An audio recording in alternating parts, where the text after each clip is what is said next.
கர்த்தராகிய இயேசு கிறிஸ்துவின் இனிய நாமத்தில் உங்கள் அனைவருக்கு என் அன்பின் வாழ்த்துக்கள். இன்றைய நாளிலும் கர்த்தர் உங்களோடு கூட இருந்து உங்களை ஆசீர்வதிப்பாராக. இன்றைக்கு நம்முடைய கையின் பிரயாசங்களை எல்லாம் தேவன் ஆசீர்வதிக்க அவர் வல்லவராக இருக்கிறார்.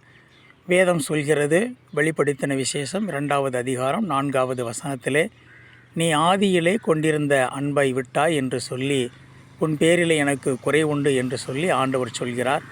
இன்றைக்கு நம்முடைய வாழ்க்கையிலே நாம் ஆதி நிலைமைக்கு திரும்பும்படியாக ஆண்டவர் அழைக்கிறார்.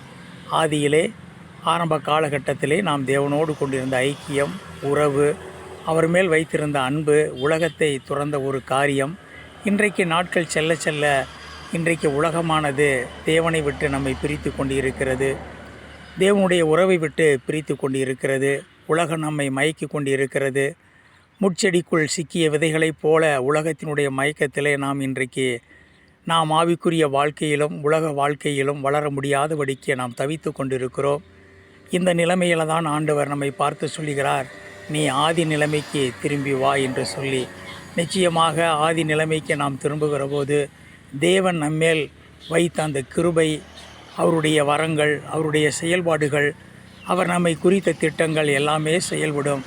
ஆகையினால் எனக்கு அருமையானவர்களே, இன்றைக்கு நாம் ஆதி நிலைமைக்கு திரும்பும்படியாக, தேவனோடு கூட மீண்டும் ஐக்கியப்படும்படியாக தேவன் நம்மை அழைக்கிறார். நிச்சயமாக தேவன் நம்மை ஆசீர்வதிப்பார்.